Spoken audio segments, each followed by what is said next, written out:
할렐루야. 오늘 말씀 통해서 하나님 주신 큰 은혜가 있기를 소망합니다.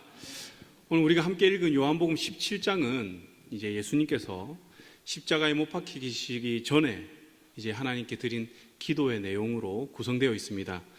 그 중에 오늘 우리가 읽은 이 말씀은 예수님께서 그리스도인들이 이 땅에서 어떠한 삶을 살기를 원하는지를 우리에게 잘 나타내 보여주고 있습니다.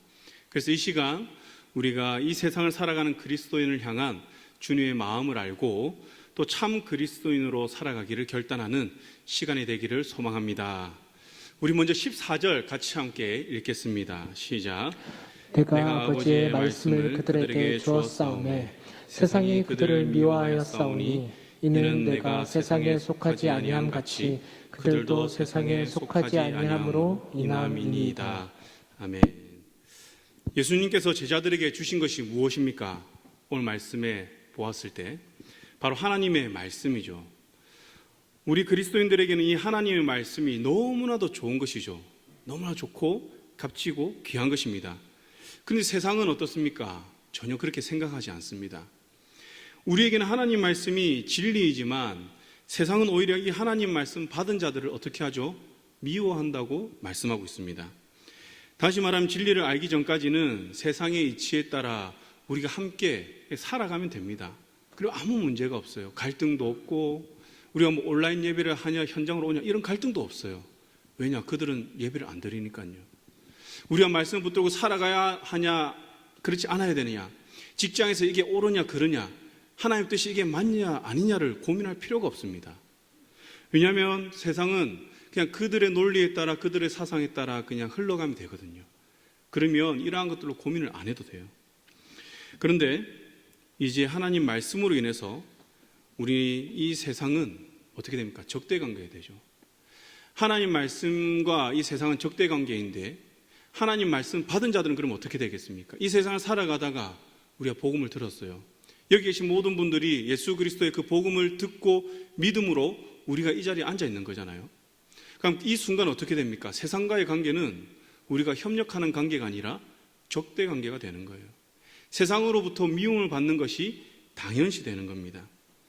그래서 마태복음 10장 34절에서 무엇이라고 합니까? 주님은 세상에 화평을 주러 온 것이 아니라 무엇을 주러 왔다고요? 검을 주러 왔다고 합니다. 그럼 왜 세상은 하나님의 말씀에 이처럼 민감하게 반응하며 적대적인 모습을 보일까요? 성경에서는 세상을 비유하는 단어들이 많이 나옵니다. 그 중에 우리가 몇 개만 살펴보면 어둠, 그리고 거짓, 그리고 악, 이러한 단어들이 있죠. 다 세상을 대표하는 단어들입니다. 그런데 이에 반해서 빛, 진리, 선, 이것은 누구를 대표하죠? 바로 하나님, 주님, 또 하나님 나라, 이것을 대표하는 거예요. 세상은 하나님 말씀, 하나님 법이 없으면 그들의 이 거짓과 악이 드러나지 않습니다. 그냥 그들의 논리, 조금 전에 말씀드렸다시피 그들의 사상에 따라 그냥 살아가면 되고 이것이 참인 것처럼 여기며 살아가면 되는 거예요. 그런데 참빛 대신 그 복음, 예수 그리스도의 그 말씀, 하나님의 말씀이 비춰지면, 선포가 되면, 증거가 되면 어떻게 됩니까? 그 순간 모든 것이 다 들통나는 겁니다. 그들이 악하고 거짓된 것이라는 것이 다 드러나게 되는 거예요. 그리고 어떻게 되죠? 바른 길을 제시하는 겁니다. 하나님의 말씀과 세상의 사상은 더 이상 공존할 수가 없는 것이죠. 그래서 대립관계에 있을 수밖에 없는 거예요. 이런 갈등을 사도 바울의 사역을 통해서 우리가 알 수 있는데요. 우리가 알다시피 그는 율법에 능통한 자였습니다. 그러나 그는 어떻습니까? 예수를 핍박하는 자이기도 했죠.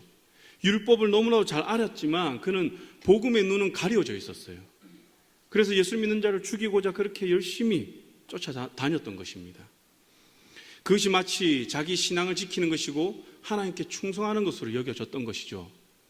그런데 다메섹으로 갑니다. 그 길 가운데 누구를 만났죠? 참 빛 대신 예수 그리스도를 만난 거예요. 그 만나면서 이 바울은 이전에 자기가 알고 있던 이 율법의 완성이 어떠한 것인지를 깨닫게 되는 겁니다. 진정한 율법의 의미를 깨닫고 그는 전혀 다른 삶을 살아가게 되죠. 그러자 어떠한 일이 벌어지죠? 얼마 전까지만 해도 나를 지지했던 그러한 무리들, 유대인들이 이제 대적하기 시작합니다. 급기야 그를 죽이기 전에는 먹지도 않는다, 마시지도 않겠다 하는 사람들이 생겨나기 시작했어요. 또 빌립의 딸이 이제 예루살렘으로 바울이 가려고 하니까 어떻게 합니까? 환상을 봅니다. 그리고 예루살렘에 가면 바울 당신을 결박하여 죽일 무리들이 기다리고 있습니다. 그러면서 가지 말 것을 권합니다. 바울은 어떻게 반응을 하죠? 바울은 그 상황에서 타협하여서 그렇군요. 그러면 내가 이 소요가 이러한 일들이 잠잠해지면 내가 가야겠군요. 이렇게 반응합니까? 아닙니다. 바울은 그럼에도 불구하고 나아가는 것입니다. 전혀 위축되지 않고 타협하지도 않고 그는 진리를 받은 자로서 결박당할 뿐만 아니라 죽을 것도 각오하면서 나아가겠다라고 하면서 예정된 사역을 계속해서 해나갑니다. 저는 이 말씀을 묵상하면서 진리 안에 거하는 자는 세상과 갈등 관계, 미움의 관계에 있을 수밖에 없다고 하는데 과연 나는 예수를 믿는 자로서 세상과 어떠한 갈등 관계에 있는지 묵상을 해보았습니다. 여러분들은 예수를 믿음으로 인해서 세상과 갈등 관계에 놓여 살아가고 있습니까?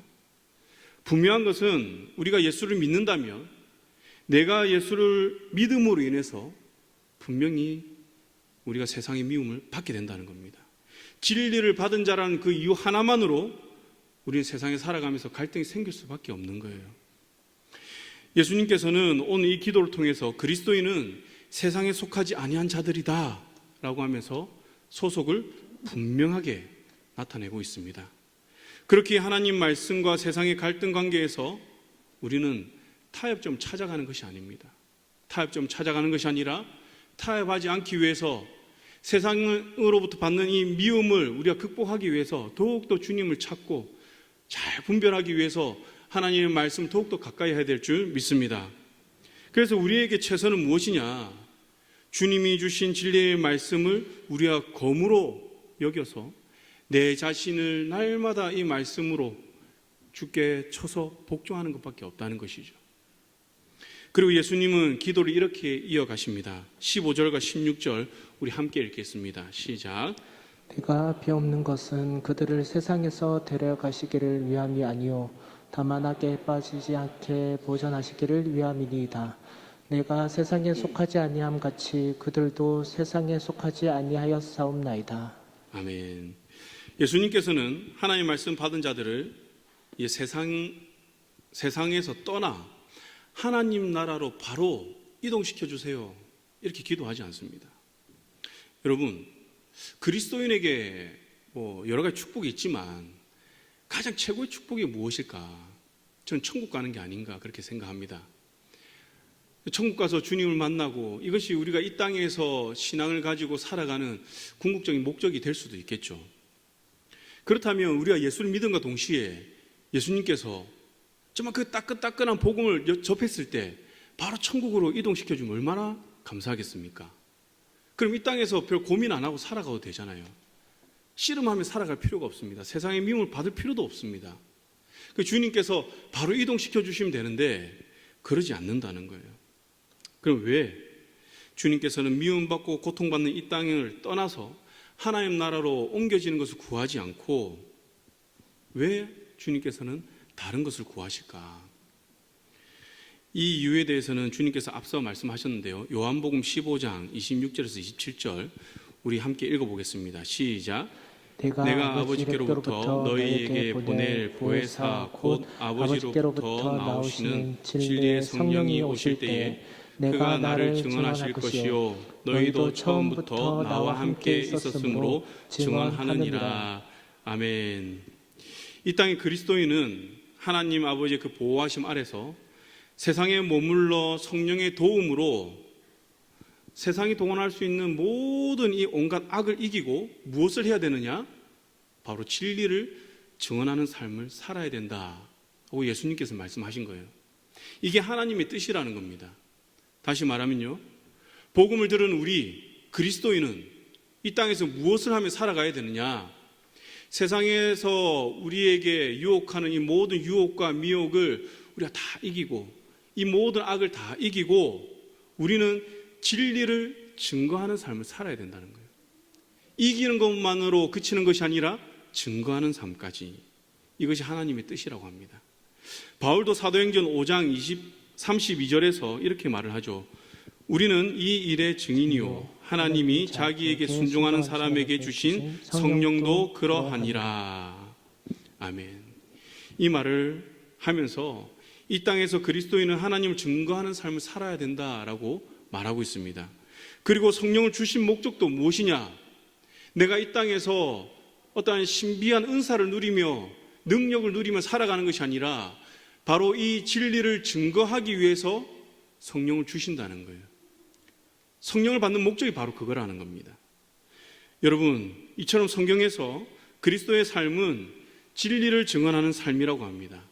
세상이 어떠한 악한 방법과 교묘한 방법으로 미혹하고 유혹을 해도 성령의 도우심을 구하면서 이를 이기고 우리는 계속해서 때를 얻든지 못 얻든지 진리를 증언하는 삶을 살라고 성경은 우리에게 말하고 있습니다. 그래서 예수님께서는 15절과 16절에서 구하는 것이 무엇입니까? 그리스도인이 이 땅에서 감당해야 하는 이 사명을 잘 감당할 수 있도록 하나님께 구하는 거예요. 악에 빠지지 않고 보존해 주시기를 구하는 것입니다. 왜요? 진리를 증거하기 위해서, 복음을 받은 자로서 그의 합당한 삶을 이 땅에 살아가기 위해서 예수님께서는 증거한다는 것이죠. 바울도 로마서에서 우리에게 이렇게 말합니다. 너희는 죄가 너희 몸을 지배하지 못하게 하여 몸의 사욕에 순종하지 말고 너희 지체를 불의의 무기로 죄에게 주지 말고 오직 너희 자신을 죽은 자 가운데서 다시 살아난 자 같이 하나님께 드리며 너희 지체를 의의 무기로 하나님께 드리라 라고 하면서 바울은 무엇이라 하느냐? 우리는 은혜 아래 있기 때문에 죄를 지을 수 없다 라고 그는 로마서를 통해서 말씀하고 있습니다. 우리는 하나님과 연합했기 때문에 더 이상 이전과 같이 죄를 지을 수 없는 존재라는 거죠. 즉 그리스도인에게는 근본적으로 세상과 타협하며 살아가는 것이 허락되지 않는 것입니다. 그리고 세상을 떠나 초연하게 삶을 안전하게 살아가는 것도 우리에게는 허락되지 않는다고 말합니다. 여러분, 이 땅에서 우리 그리스도인의 삶을 순례자의 삶이라고도 우리가 이야기를 하죠. 제가 2019년인가 그런 것 같습니다. 그때 필그림 하우스에서 하는 중보기도 학교를 참석했는데요. 그때 같이 가신 분들도 계신데, 그때 어떠한 프로그램이 있었느냐, 철로 역정 코스를 한 바퀴 이렇게 가이드와 함께 도는 그러한 프로그램이 있었습니다. 가이드가 참 설명을 잘 해주더라고요. 각 멈추는 곳마다 그 의미와 뜻을 말을 해주는데, 제가 쭉 다니면서 참 큰 은혜를 받았습니다. 그래서 쭉 돌고 나니까 한 가지 공통된 점이 보이는 것입니다. 무엇이냐면, 어떤 한 사람이 예수를 영접하는 그 순간부터 우리가 하늘나라 가기까지, 이 땅이 우리 인생이 끝나기까지 끊임없이 사탄의 유혹, 미혹이 따른다는 것입니다. 그리고 이 사탄의 유혹과 이 미혹의 목적은 단 한 가지입니다. 무엇이냐? 이 순례자가 순례의 길을 완주하지 못하는 것. 바로 이 한 가지의 목적을 가지고 미혹하고 유혹하는 거예요. 다 왔다 싶을 때 유혹하고, 안전하다 싶을 때 또 다른 유혹으로 그 길을 포기하게 만듭니다. 그 길에서 또 안주하게 만드는 거예요. 더 이상 나아가지 못하게. 이처럼 이 땅에 그리스도인이 가는 길에는 항상 위험이 내재되어 있습니다. 그렇게 오늘 예수님께서는 믿는 자가 걷는 이 순례의 길을 안전하게 지켜줄 수 있는 분, 그분이 누구냐? 바로 오직 하나님 한 분임을 우리에게 말씀하시며 그 하나님께 우리의 안전을 지금 요구하고 계신 것입니다. 저는 이 예수님의 기도를 묵상하면서 또 얼마 전에 신방 준비를 하다가 묵상한 형통이라는 그 단어를 다시 떠올리게 되었는데요. 우리는 누구나 형통하기를 원하죠. 형통의 축복이 있길 원합니다. 이러면 다들 아멘. 여러분들은 아니신가 봅니다. 대개 이제 이 형통을 어떻게 이해를 하느냐. 내 소원이 이루어지고 또 병이 낫고 사업이 날로 번창되고 또 내 가정에 평안과 아무 근심 걱정이 없는 그것을 우리가 형통으로 이해를 하죠. 그런데 성경에서 말하는 하나님의 형통 그렇지 않은 거예요. 이 형통이라는 단어가 히브리어로 무엇이냐? 바로 찰라흐라는 단어입니다. 찰라흐. 이 단어는요, 어떠한 의미를 가지고 있냐면 모든 막힌 것을 뚫고 나간다. 그리고 강을 건넌다. 또 산을 넘는다. 장애물을 극복한다. 그리고 돌진한다. 이라는 의미를 가지고 있습니다. 하나님께서는 이러한 형통의 의미를 누구를 통해서 우리에게 설명하느냐? 바로 요셉을 통해서 우리에게 하나님의 형통을 설명합니다. 여러분, 요셉의 인생을 다 아시죠?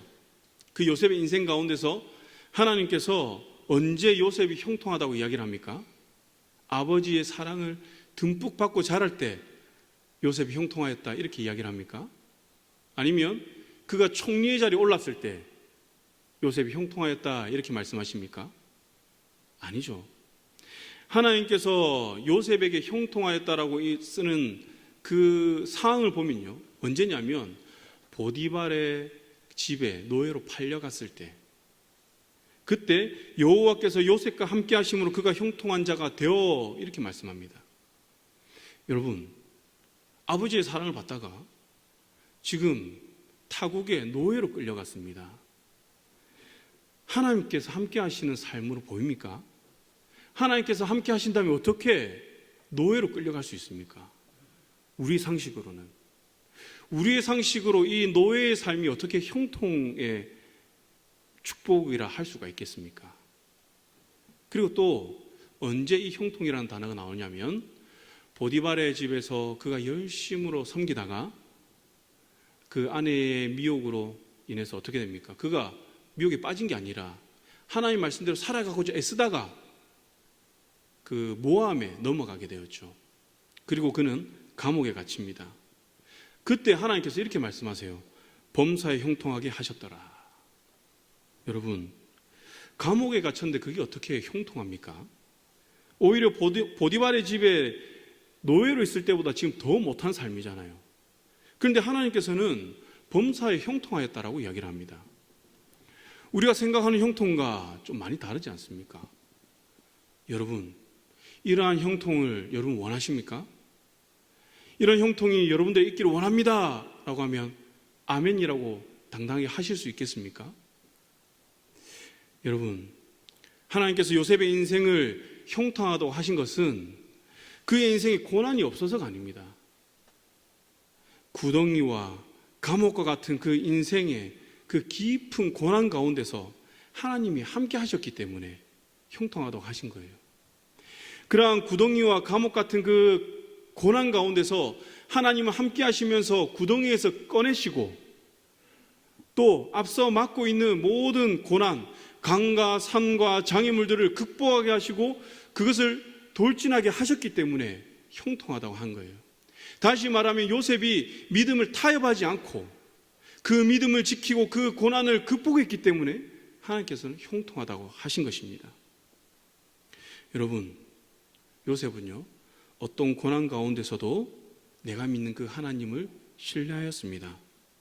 그리고 그 하나님의 말씀에 순종하며 끝까지 믿음을 타협하지 않고 그는 하나님과 함께 하였습니다. 그렇기 때문에 하나님께서는 그를 형통하다 하셨고 성경에서 말한 그 형통이 바로 이러한 요셉을 통해서 하나님과 동행하고 믿음에 타협을 하지 아니하고 그 타협하지 않음과 동시에 어떠한 장애물이 있다 할지라도 그것을 돌파하는 것, 그 삶이 하나님 주시는 형통의 축복이라는 것이죠. 하나님의 형통은요, 환경에 따라 판단되어지는 것이 아닙니다. 내가 잘 나갈 때 형통하고 내가 좀 힘들어지면 하나님께서 형통케 하시지 않는가 보다, 이게 아니라는 거죠. 예수님의 강구처럼 어떠한 상황에서도 악에 빠지지 않고 하나님의 보호 아래 있는 것, 이것이 바로 형통인 것입니다. 예수님께서는 지금도 우리 그리스도인들이 악에게 빠지지 않고 환경의 장애물을 뛰어넘게끔 하나님께 그 형통의 축복을 구하고 있는 줄 믿습니다. 우리는 이러한 예수 그리스도의 강구와 하나님의 도우심 힘입어 이 세대를 닮지 않고 악에게 빠지지 않으므로 세상에 속한 자가 아니라 하나님께 속한 자, 진리에 속한 자로 살아가야 될 줄 믿습니다. 그리고 마지막으로 17절 우리가 함께 읽겠습니다. 시작. 그들을 진리로 거룩하게 하옵소서. 아버지의 말씀은 진리니이다. 아멘. 거룩은 하나님을 나타내는 형용사입니다. 그래서 구별이라는 의미도 같이 가지고 있어요. 그리고 구별에는 한 가지 목적이 있습니다. 무엇이냐면 하나님의 일에 쓰이기 위함입니다. 그러니까 이 구별되는 것은 나를 위해서가 아니라 하나님을 위해서 필요한 것이죠. 한 예로 예레미야와 아론과 그의 아들들 모두 성별되었다고 합니다. 성별되었다. 이는 자신을 위해 성별된 것이 아니라 누구를 섬기기 위해서요? 누구의 일을 하기 위해서요? 바로 하나님의 일을 하기 위해서, 하나님을 위해서 성별된 것입니다. 이처럼 우리가 하나님의 일을 위해서 쓰임 받으려면 구별되어야 할 줄 믿습니다. 이렇게 구별된 사람은 어떠한 특징이 있느냐? 하나님이 원하시는 것만 행하고 하나님이 미워하는 모든 것을 미워하게 되어 있습니다. 왜냐? 바로 하나님과 함께 거하기 때문에, 모든 관심이 하나님께 있기 때문에, 내 중심의 삶이 아니라 하나님 중심의 삶을 살기 때문에 하나님이 이것을 미워하면 내 육신에 좋다 할지라도 그것을 미워하게 되는 거예요. 내가 힘들지라도 이것이 하나님이 원하시는 일이라면 그것을 하게 되는 것입니다. 바로 그 사람이 구별된 사람이라는 거죠. 예수님도 하나님 목적을 위해서 이 땅에 오셨습니다. 철저히 구별되셨죠. 그리고 예수님은요, 많은 사회 가운데서 자신의 유익을 위해서 하신 것이 없습니다. 오직 하나님의 말씀이 응하게 하기 위해서 병자도 고치시고 많은 기적과 이적을 행하신 거예요. 먹든지 마시든지 무엇을 하든지 예수님은 이 땅에 있는 동안 오직 하나님의 목적을 위해서 나아갔던 것입니다. 사랑하는 성도 여러분, 우리는 세상에서 거룩함으로 구별되지 못하면 하나님의 목적을 위해 살아갈 수가 없습니다. 다시 말하면 우리가 하나님의 목적을 위해서 이 땅을 살아가려면 어떻게 해야 됩니까? 구별되어야 하는 거죠. 거룩하게 구별되어야만 우리가 하나님께서 나를 향한 그 뜻을 이 땅에서 이루며 살아갈 수 있는 겁니다. 그래서 성경에서는 그리스도인이 세상에서 거룩하게 구별되어야 한다는 것을 계속해서 강조하면서 우리가 어떻게 해야 거룩할 수 있는지도 말씀하고 있는 거예요. 그래서 오늘 말씀에 무엇이라고 합니까? 우리가 거룩할 수 있는 그 방법, 바로 진리로 가능하다고 이야기를 하죠. 성별의 수단, 거룩의 수단이 무엇이냐? 바로 진리입니다. 이 진리는 무엇이죠? 바로 하나님의 말씀입니다. 하나님 말씀이 곧 진리요, 우리는 이 진리를 통해서 이 세상과 구별될 수 있는 것이죠. 그렇기에 우리는 항상 진리의 말씀을 묵상하며 그 말씀에 따라 생각하고 행동하는 삶을 살아가기에 힘써야 합니다. 여러분, 세상을 세상되게 만드는 방법은요, 의외로 간단합니다. 세상뿐만 아니라 우리 교회, 그리고 우리 가정, 우리 직장, 사업장, 세상되게 만드는 방법은 간단해요. 무엇이냐? 진리에 대한 그런 근본적인 억압이나 부정, 그리고 하나님 자기 계시를 철저히 배척하는 거예요. 쉽게 말하면 하나님이 없는 것처럼 하며 살아가면 됩니다. 우리가 교회에서 예배를 드리는 것도 하나님을 우리가 예배하는 것이 아니라 나의 목적을 위해서, 그렇게 예배를 하면요, 교회가 교회됨을 잃어버린다는 것이죠. 세상과 같아진다는 것입니다. 그래서 시편 10편 4절에서는 무엇이라고 하느냐? 악인의 행위는 항상 하나님이 없는 것처럼 말하고 행동한다라고 이야기를 해요. 세상은 하나님이 없는 것처럼, 말씀의 순종함이 구시대적 사상인 것처럼 이야기를 합니다.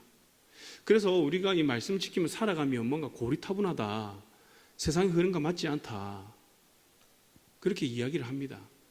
그러면서 우리가 말씀과 타협하게끔 교묘하게 우리를 유혹하는 것이죠. 그리고 하나님 없이도 잘 살 수 있다. 하나님 없이도 얼마든지 지혜로울 수 있다. 하나님과 같이 너도 지혜로울 수 있어 라고 우리에게 이야기를 합니다. 마치 뱀이 하와를 유혹하듯이 말이죠.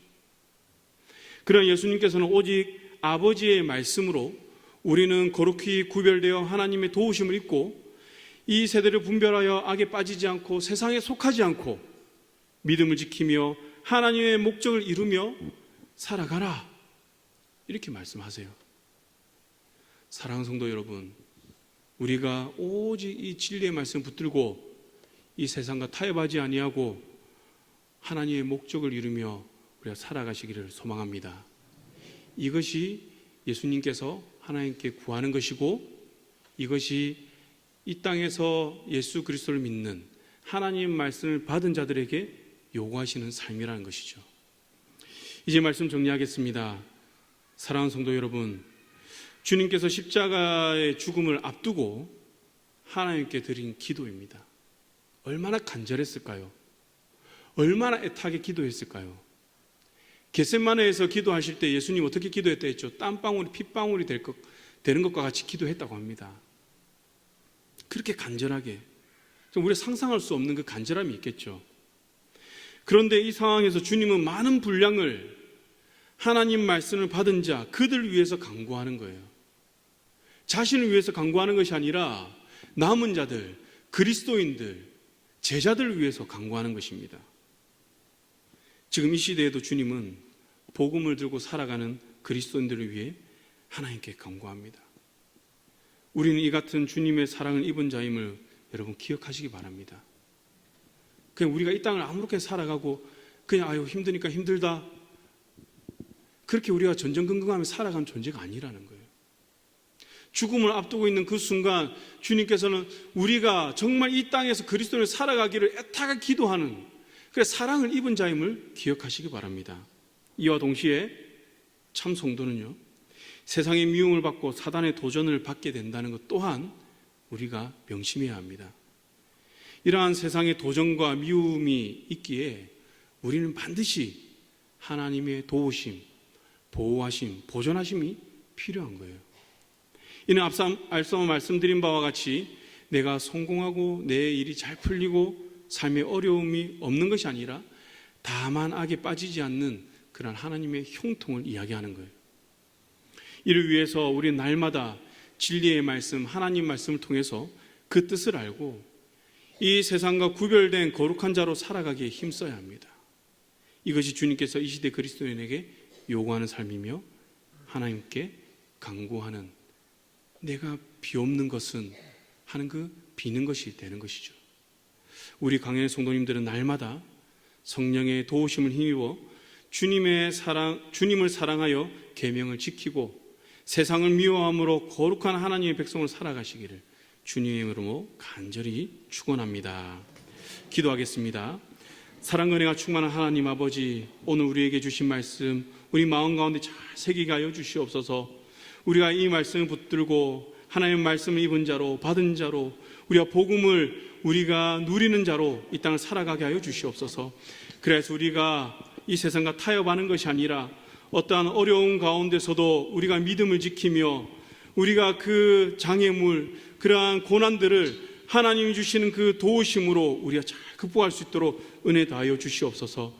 그래서 우리가 이 말씀을 붙들고 이번 한 주간도 주의 말씀으로 능히 승리하며 살아가게 하여 주시옵소서.